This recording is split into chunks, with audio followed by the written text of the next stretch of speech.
Boa noite, graças e paz a todos. Meu nome é Jorge Alves. Estamos começando mais um momento de pensar e refletir. A proposta nesse mês que nós estamos tendo aqui é de estudos, no Evangelho de Lucas.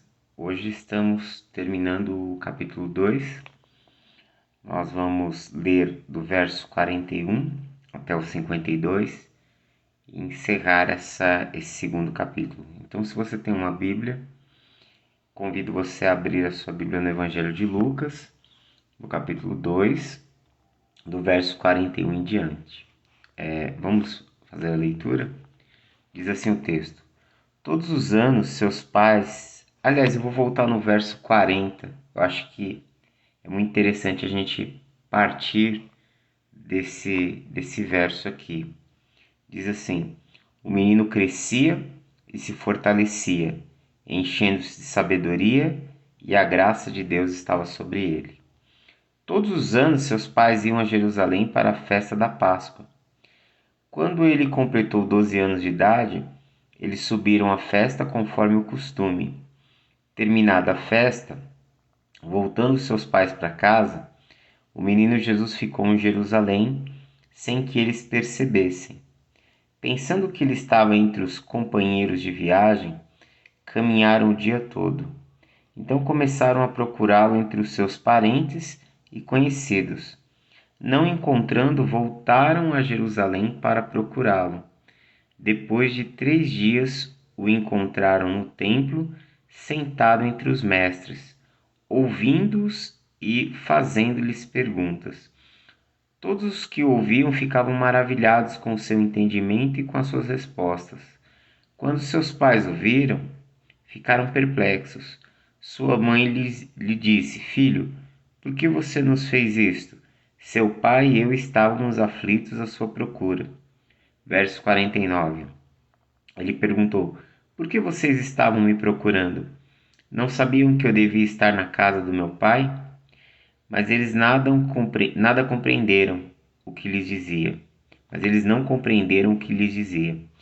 Então foi com eles para Nazaré e era-lhes obediente. Sua mãe, porém, guardava todas essas coisas em seu coração. Verso 52. Jesus ia crescendo em sabedoria, estatura e graça diante de Deus e dos homens. Você vê que essa frase, onde afirma Jesus está crescendo, cheio de sabedoria, com a graça de Deus sobre ele, está tanto no verso 40 como no verso 52. Do verso 40, do verso 39 mais precisamente, onde se encerra a apresentação de Jesus no templo, a circuncisão de Jesus, que foi a leitura de ontem. Jesus tinha por volta de 8 dias de nascido. E aqui o texto deu um salto do verso 39 para o verso 41 de praticamente 12 anos. Deu um salto longo. E a ponte para esse salto, o que conecta a apresentação de Jesus no templo com 8 anos de idade com esse momento aqui, que de novo ele aparece no templo, é o verso 40, dizendo que ele estava crescendo, que ele estava se fortalecendo, que ele estava se enchendo de sabedoria, que a presença, que a graça de Deus era com ele. Ou seja, o verso 40, ele faz uma síntese, um resumo dos próximos anos da vida de Jesus. Ele faz uma tentativa de falar como se deu o processo da vida de Jesus na sua infância. E em todo momento, tanto no verso 40 como no verso 52, quando Lucas fala que Jesus ele está crescendo, ele está falando exatamente do crescimento físico. Ele está crescendo, ou seja, ele era um bebê, ele se tornou uma criança, daqui a pouco ele vai se tornar um adolescente, que é onde você passa do verso 40 para o verso 41. e depois no 52, né, de onde ele passa da adolescência para a fase adulta.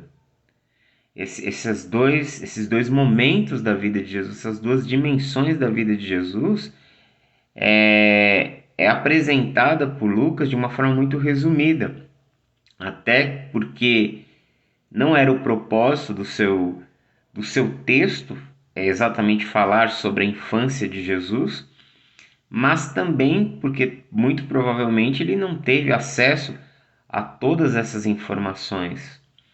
É, houve, né, no século II, século III, um material circulando chamado Evangelho, aliás, século IV, o Evangelho da Infância de Jesus. É considerado um texto apócrifo, não faz parte do texto da Bíblia, do Novo Testamento, e acredita-se alguns que foi escrito por Pedro, outros atribuem a um dos apóstolos, mas nada de conclusivo, nada de verídico, nada de afirmativo, onde se fala da infância de Jesus. Mas, tirando isso, a única passagem que a gente tem que pega essa parte da infância até a adolescência de Jesus é o Evangelho de Lucas, nesse texto aqui. E o que Lucas ele faz questão de nos apresentar sobre Jesus? Ele quer mostrar a humanidade de Jesus. Logicamente que os evangelhos eles vêm para provar, para mostrar para as comunidades que receberam os evangelhos que Jesus era o Filho de Deus, que Jesus era divino. Mas ao mesmo tempo Lucas também quer refletir, quer mostrar a humanidade de Jesus, e você percebe que Jesus ele passa pelo processo de aprendizado, pelo processo natural do aprendizado que todos os homens, todos os seres humanos passam. Jesus teve que aprender a andar, Jesus teve que aprender a falar, Jesus teve que aprender a ler, a escrever, Jesus teve que aprender as histórias do povo de Israel. Jesus ele teve que aprender um ofício com seu pai, ele teve que aprender. O aprendizado fez parte da vida de Jesus e do processo de amadurecimento dele. Tanto no verso 40, da onde ele sai de uma criança de 8 dias, né, uma criança recém-nascida, para o verso 41, onde ele já tem 12 anos, como do verso 52 para o capítulo 3, aonde passa-se mais 18 anos, porque aí quando Jesus aparece aqui, no capítulo 3 de Lucas, Jesus já tem por volta de 30 anos de idade. Então, em ambos os processos, está falando que Jesus ele viveu um processo de aprendizado, ele viveu um processo de crescimento, ele viveu um processo natural. A única diferença que, à medida que ele crescia, à medida que ele amadurecia, o seu entendimento, a sua compreensão das coisas crescia também em um nível muito profundo, em um nível supostamente assustador, fora do comum. E essa história, né, o verso 40, quando fala que ele crescia em sabedoria, que ele era cheio de sabedoria, a graça de Deus estava sobre ele, logo em seguida conta a história, essa história que nós acabamos de ler, exatamente para mostrar o quanto Jesus ele havia amadurecido, o quanto o seu entendimento acerca das Escrituras, acerca da vida, tinha sido um processo crescente. E aí,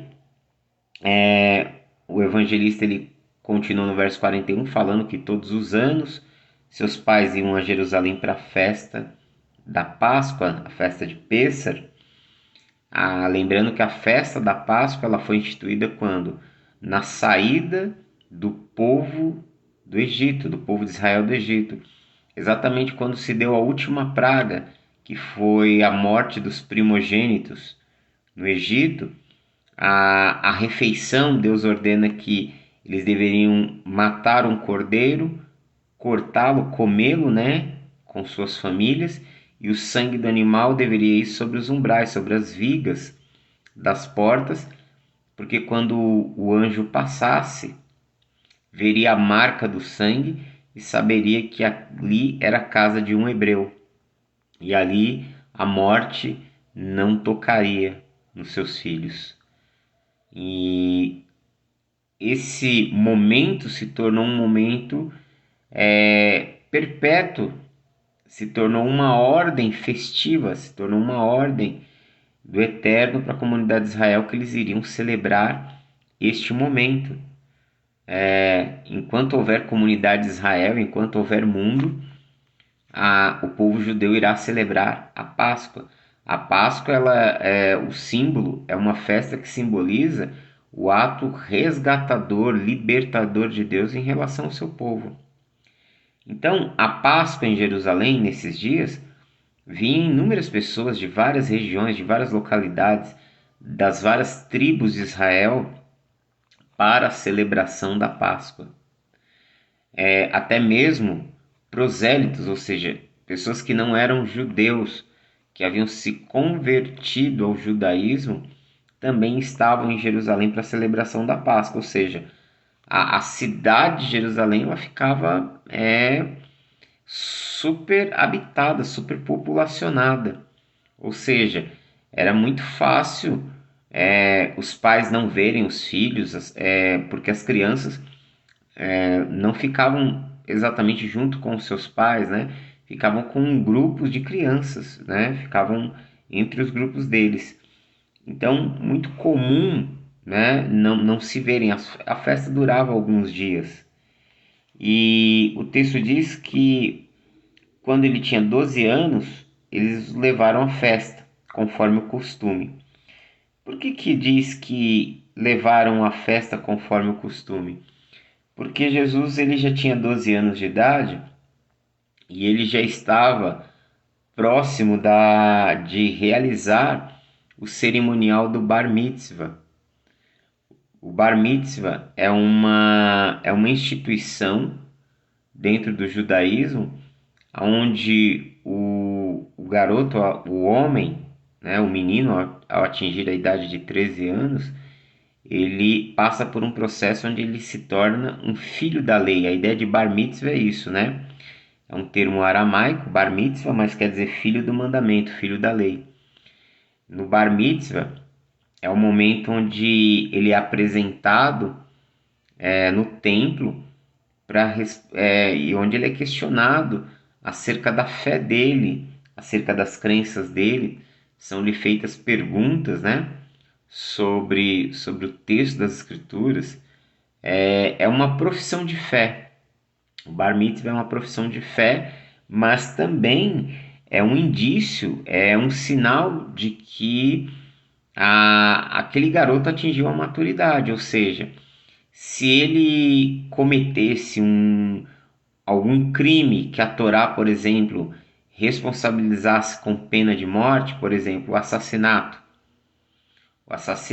quando ele não era em legítima defesa, o assassinato quando ele não era acidental, mas ele acontecia de forma premeditada, a punição para um assassinato premeditado era pena capital.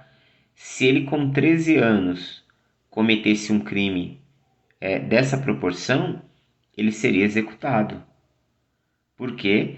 Porque agora ele já era um filho da lei, ele já era alguém consciente da lei, consciente da dimensão religiosa da lei, consciente da dimensão ética da lei, consciente da dimensão cerimonial, da questão cívica, de todos os aspectos que a lei ela era para a comunidade de Israel, né? A gente precisa entender também que a lei para a comunidade de Israel não tinha uma finalidade apenas religiosa. A lei era a constituição do Estado de Israel.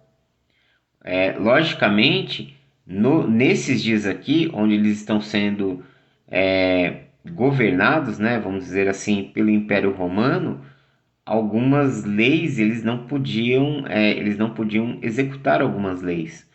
alguns dos mandamentos da Torá, algumas das ordens, alguns dos preceitos da lei, eles não podiam executar. Por exemplo, a pena capital mesmo não cabia a eles, estava nas mãos de Roma.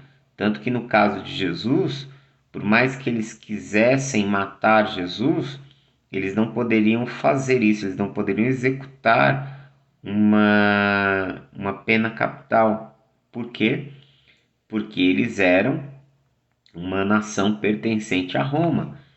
Eles eram subalternos do Império Romano, estavam à mercê do governo e do domínio romano.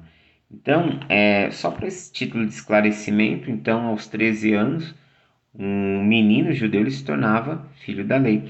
Então, era muito comum os pais trazerem os filhos um ano antes, até para que eles se preparassem para o próximo ano, para quando fizessem o aniversário, completassem a idade. E o texto diz que depois que termina a festa, né, eles vão embora. Porém, Jesus ele fica em Jerusalém sem que seus pais percebessem. Seus pais não perceberam, seguiram viagem e depois de um dia de viagem começa a perceber que ele não estava ali, começa a procurá-lo no meio de seus parentes e aí precisam voltar novamente para Jerusalém para procurá-lo. E aí eles levam mais 3 dias procurando Jesus em Jerusalém. E acabam encontrando ele aonde? No templo, sentado entre os mestres e doutores da lei. No templo em Jerusalém, havia algumas recâmaras, alguns lugares, alguns espaços, onde os mestres eles ensinavam, onde os professores ensinavam a Torá, as leis, né, a tradição oral, chamada Alahá, aos jovens. E aquele que tivesse interesse, ele poderia estar ali participando, aprendendo. E o método, né, de aprendizado era um método muito comum, que era o método de perguntas e respostas, porque era uma forma de que o aluno ele conseguiria fazer uma pergunta para o professor ele ia lhe responder, mas iria também colocar levá-lo a uma reflexão sobre aquilo. Então acabava sendo o quê? Acabava tendo aquele diálogo durante o ensino. Você vê que isso aqui, há 2000 anos atrás, essa forma de ensino era praticada. Hoje, na pós-modernidade, se entende que o processo de educação não é mais onde um professor ele está à frente dos alunos como detentor do conhecimento e os alunos como aqueles que estão diante de uma figura que detém o conhecimento. Na pós-modernidade, a escola da pós-modernidade, a escola, o modelo de escola na contemporaneidade, né, na época em que vivemos, nos apresenta o quê? Que o professor ele é alguém que compartilha o conhecimento com os alunos. Ele é alguém que está ali, o conhecimento circula por ele, não é o detentor do conhecimento, né? Ele é alguém que está ali compartilhando o conhecimento, ou seja, ele se torna quase que um igual, o conhecimento circula entre as pessoas. Esse é o conceito de escola na contemporaneidade. Lógico que não era assim em Israel. Os mestres eles ensinavam sentados numa cadeira e os alunos, né, os alunos de um rabino, de um mestre, eram chamados de talmid. Talmid é a palavra hebraica para discípulo, para aluno. E o talmid ele sentava aos pés dos seus mestres. Então os professores sentavam nas cadeiras e os alunos sentavam no chão, aos pés dos seus mestres. Por quê? Porque eles entendiam que a eles lhe haviam sido entregues à autoridade, que eles eram autoridades, que eles eram alguém que estava transmitindo um legado, transmitindo não somente um conhecimento, mas transmitindo uma vivência, principalmente os rabins, uma vivência com Deus, uma vivência com a Escritura. Eles eram os intérpretes autorizados da tradição bíblica. Então, você vai ver que Jesus, ele sentou-se no chão. Ele sentou-se considerando aqueles mestres superiores a ele, considerando aqueles homens como os detentores da tradição, considerando eles, respeitando-os, dando a honra devida a eles. E ele está ali já há alguns dias. O texto está dizendo que os pais dele estavam procurando ele há 3 dias, mas só deram conta depois de um dia de viagem. Então foi um dia para ir, um dia para voltar, mais 3 dias em Jerusalém procurando ele, perfazendo um total de quê? De 5 dias. Jesus ele estava 5 dias aos pés daqueles mestres. Jesus estava 5 dias durante esse período da festividade, da festa da Páscoa. E depois da Páscoa, segue, a algumas outras festas. E ele estava ali ouvindo e fazendo perguntas, ou seja,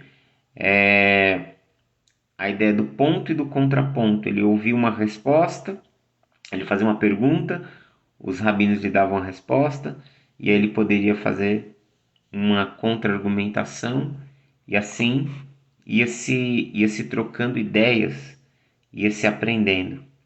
E aí o texto diz que todos os que o ouviam ficavam maravilhados com o seu entendimento e com as suas respostas. Ele soou como um aluno brilhante. E essa é uma nota muito interessante pelo seguinte: quando dentro dessa cultura e dessa época, quando um rabino encontrava um aluno que se destacava dos demais, geralmente quando se dava a cerimônia do Bar Mitzvah, aquele rabino ele adotava aquele garoto como seu discípulo, como seu talmide, e ele iria viver com o seu mestre, iria aprender e receber a educação do seu mestre, uma educação formal que faria dele não só um teólogo, como uma espécie de advogado, de juiz, ao mesmo tempo também uma espécie de escriba. Todas essas habilidades, todos esses conhecimentos estavam atrelados ao ensino da tradição rabínica, né? A questão de ser um copista, né? Que é um sofer, de ser um teólogo, de ser um intérprete da lei, e a questão de ser uma espécie de jurista, né? Que vai interpretar as questões os pormenores legais da lei, da Constituição de Israel. E o que me chama a atenção em tudo isso é que certamente no outro ano Jesus voltou, participou do Bar Mitzvah e não foi recebido como aluno de nenhum rabino. E aqui eles estão no período, chamado do período dos Tanaítas, que era um período dos mestres. E já havia se passado, o chamado período dos Zugot, dos pares de mestres, dos dois grandes mestres que existiam naqueles dias, que estavam talvez ainda vivos na época ali de Jesus, pelo menos na infância de Jesus, que foi o Rabino Hillel e o Rabino Shammai. Existiam essas duas escolas em Jerusalém o Beit Hillel e o Beit Shammai, que eram as duas escolas principais de interpretação do texto da Torá. E os outros rabinos, os outros mestres, eles eram formados nessas escolas, eles eram discípulos desses mestres. E o que me chama a atenção, sempre quando eu leio essa passagem, é que mesmo Jesus se apresentando como alguém brilhante aqui, no outro ano, provavelmente quando se deu o Bar Mitzvah, ele não foi escolhido, porque quando a criança, o jovem, ele era escolhido, ele ia se tornar um mestre da lei, ele ia estudar com um rabino. O exemplo do apóstolo Paulo, que estudou com Gamaliel. Gamaliel era bisneto de Léo, que foi o fundador do movimento farisaico. E quando o garoto ele não era aceito, nenhum rabino o escolhia, ele voltava para sua casa e ele iria aprender o ofício do seu pai, que foi o que aconteceu com Jesus, que provavelmente no outro ano ele estava lá, ele não foi aceito, ele não foi escolhido por nenhum rabino e voltou para sua cidade e começou a desenvolver e aprender o ofício do pai, que era a carpintaria. E diante disso, seus pais aqui na cena ficam maravilhados, ficam preocupados. Jesus fala que porque que eles estavam procurando ele em tantos lugares, sendo que eles sabiam que ele deveria estar na casa do seu pai. Veja só o que ele responde no verso 49. Por que vocês estavam me procurando? Não sabia que eu devia estar na casa do meu pai? Mas eles não compreenderam o que lhes dizia. E aí eu quero levantar uma nota aqui, né? Para a gente já, já ir caminhando para o fechamento dessa reflexão, que Jesus estava dizendo para eles que competia a ele estar na casa do pai dele. E que os pais dele saíram sem ele e deveriam saber que deveriam encontrá-lo no templo. Para a gente ilustrar e fazer uma aplicação aqui, nós precisamos tomar esse cuidado para não fazer o que Maria e José fizeram nesse momento da vida deles. Eles foram ao templo, eles foram celebrar uma das festas mais importantes da cultura judaica, uma das festas religiosas mais importantes do judaísmo, que é a Páscoa, que simboliza o ato salvador de Deus em tirá-los da escravidão do Egito. Ou seja, é uma festa que carrega muita devoção, é uma festa que carrega uma importância, um significado muito grande. E eles vão ao templo adorar a Deus, eles saem do templo e esquecem Jesus no templo. E o que isso nos indica, o que isso pode nos ensinar, ou pode nos mostrar, ou que aplicações nós podemos fazer isso? Nós precisamos tomar o cuidado de não esquecer Jesus no templo. Tomarmos o cuidado de não fazer da nossa caminhada, da nossa fé, uma religião, de acharmos que a nossa relação com Deus ela está atrelada àquele modelo domingo, o dia sagrado, templo, o lugar onde eu adoro a Deus, o pastor ou o ministro, o clérigo, como sacerdote, o intermediário entre eu e Deus.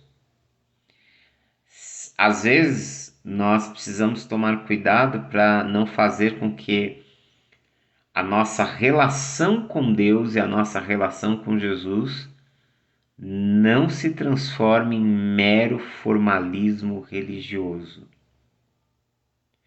Nós vamos para a igreja, nós vamos para o lugar de adoração. Aliás, a adoração está relacionada a um lugar ou a adoração está relacionada à vida? A mulher samaritana pergunta para Jesus onde se deveria adorar. Ela faz uma pergunta acerca de localidade. E Jesus fala que a adoração a Deus não acontece em lugares. A adoração a Deus acontece no nosso coração. Não são os lugares que precisam definir a nossa fé e a nossa relação com Deus. É a nossa vida. Jesus estava dizendo para aquela mulher que culto está atrelado à vida. Quando ele diz os verdadeiros adoradores adorarão em espírito e em verdade, ele está querendo dizer que os verdadeiros adoradores, que o culto a Deus é uma coisa que acontece dentro de nós, na nossa intimidade, na nossa interioridade, mas o culto a Deus se expressa no comum e no cotidiano da nossa vida. O apóstolo Paulo ele entende isso e aí ele direciona os crentes de Colossos. Ele diz assim: quer comais, quer bebais ou qualquer outra coisa que vocês façam, quer vocês comam, quer vocês bebam, façam tudo para a glória de Deus. O que ele estava dizendo? Olha, as coisas comuns da vida, as coisas do cotidiano, que é comer, que é beber, que é trabalhar, que é ter um momento de lazer, as coisas comuns da vida, aquilo que faz parte do seu dia a dia, que você possa viver o seu dia a dia como um culto a Deus, que você possa viver o seu dia a dia para a glória de Deus, que você entenda que em todo momento da sua vida você não está separado de Deus, você não está desassociado de Deus. Não existe essa dicotomia de uma vida secular e uma vida religiosa. Existe a vida. E existe a vida que deve ser vivida como um culto a Deus. Existe a vida que eu vivo na presença de Deus. Existe a vida que eu tomo consciência de que qualquer coisa que eu esteja fazendo, onde eu estiver, o Senhor está ali. Eu estou diante do Senhor. Não há nada que eu faça na minha vida, não há nada que eu seja na minha vida que esteja encoberto aos olhos de Deus. Em todo tempo eu estou diante do Senhor. Essa é uma consciência que nós precisamos cada vez mais crescer nela, crescer nesse entendimento. E entender que cada coisa da minha vida ela pode e deve ser entregue como um culto a Deus. Então, às vezes, nós precisamos, aliás, às vezes não, sempre nós precisamos ter cuidado com isso, porque às vezes nós esquecemos Jesus no templo. Nós entramos no templo, adoramos a Deus, dizemos palavras de louvor a Deus, fazemos juras de fidelidade a Deus, dizemos que Jesus é nosso Mestre e Senhor, e ao encerrar-se a liturgia, ao sairmos do templo, Jesus ficou no templo e nós saímos preocupados e pensando como nós iremos resolver os nossos problemas, como nós iremos fazer as nossas coisas, qual é a direção que nós vamos fazer, qual é a decisão que nós vamos tomar. Pode perceber, em algum momento da sua vida você faz isso. Você sai, terminou aquele momento de adoração, terminou a celebração, encerrou-se a liturgia e ao sair você já começa novamente a se preocupar com as demandas da vida, de como você irá resolvê-las e você começa a pensar o que você vai fazer. Por quê? Porque quando você sai dali, parece que você volta a estar sozinho, voltamos a estarmos sozinhos e que a vida é por nossa conta e risco. Então esquecemos Jesus no templo. Quando nós entendemos que o que fazemos comunitariamente, o que fazemos numa igreja, o que fazemos comunitariamente, é uma celebração, é um ato de louvor, nós nos congregamos, nós nos reunimos para a edificação, para a celebração, para o serviço. Quando eu estou reunido, seja numa igreja, seja numa casa, quando eu estou reunido como igreja, né? Porque igreja não é espaços geográficos, igreja sou eu, igreja somos nós, igreja é a comunidade, o ajuntamento daqueles que invocam o nome do Senhor.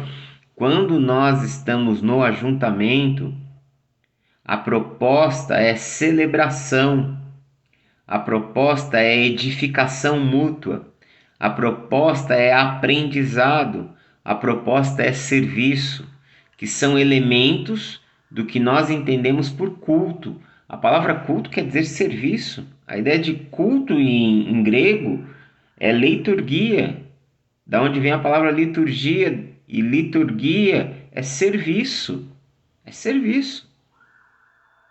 Então, quando se encerra o culto litúrgico, dá-se continuidade ao culto da vida. Quando nós saímos do templo com Jesus, juntamente com Jesus, nós saímos do templo, nós saímos da celebração com a certeza de que nós não estamos sozinhos. De que, por mais que eu não saiba como eu vou resolver uma determinada situação na minha vida, por mais que eu não saiba como lidar com o atual presente momento da vida, por mais que talvez eu não tenha nem forças para encarar a vida, talvez de tão pesarosa e de tão difícil que as coisas estejam sendo, mas eu saio da liturgia, eu saio do ajuntamento, eu saio do culto litúrgico com a certeza de que Jesus está comigo, com a certeza de que essa sabedoria de Jesus, ela está presente em mim por meio do seu Espírito. Que por mais que por minhas forças eu não tenha condições de nada, a graça de Deus está presente sobre a mim e sobre a sua vida. E essa graça nos basta, porque o poder dele se aperfeiçoa nas nossas fraquezas, o poder dele se aperfeiçoa nas nossas falhas, o poder dele trabalha em nós em meio às nossas limitações. E por meio do poder dele, da graça dele, da presença dele, da sabedoria dele, do próprio Jesus presente em nós por meio do seu Espírito, nós iremos atravessar todas essas situações que estão presentes na nossa vida. E aí nós saímos do templo com Jesus. Nós saímos do templo de mãos dadas com Jesus. Mas via de regra, as pessoas saem do templo e Jesus fica no templo. Via de regra, a atitude de José e Maria aqui é uma atitude muito copiada, muito reproduzida em nossas consciências, que é sairmos do lugar de adoração, mas não levarmos a adoração com a gente. A gente atrela a adoração ao lugar, e Deus quer que a adoração esteja atrelado à nossa vida, à nossa existência. Então, não esqueça Jesus no templo. Não esqueça Jesus no templo. Não faça da sua relação com Deus um mero formalismo. Não faça da sua religião, da sua fé, da sua relação com Deus uma religião. Não faça da sua relação com Deus um ritual vazio e sem significado. A vida só tem sentido na graça. A vida só tem sentido na presença de Deus. A vida só tem sentido quando essa consciência do amor de Deus da misericórdia de Deus, da graça de Deus, da justiça de Deus se torna presente em nossas vidas e nós passamos a caminhar ancorados nesse amor, ancorados na sua fidelidade, ancorados na sua misericórdia. Não esqueça Jesus no templo. Faça de Jesus o centro da sua vida. Que assim como o próprio Jesus sentou-se aos pés dos seus mestres, dos seus professores, enquanto criança, enquanto estava no processo de crescimento e de amadurecimento, que nós possamos estar sentados todos os dias das nossas vidas aos pés de Jesus, que possamos fazer dele o nosso mestre, que possamos aprender dele e que possamos viver nele, para a glória dele. Em Cristo Jesus. Amém. Deus abençoe em Cristo. Vamos estar orando. Estaremos encerrando. Oremos. Pai, nós te louvamos por tua fidelidade, por tua graça, por tua presença em nosso meio. Nós queremos te agradecer por este momento, por esta reflexão e nos ajude, Senhor, a não esquecer de ti, a não perdermos o Senhor de vista. Senhor, ajuda-nos a vivermos uma vida nesta consciência da graça. Ajuda-nos a viver uma vida em comunhão, onde nós estaremos lado a lado com o Senhor todos os dias das nossas vidas. Que a tua presença, Senhor, esteja sobre nós e esteja conosco. Que a tua paz possa invadir cada coração e fazer morada.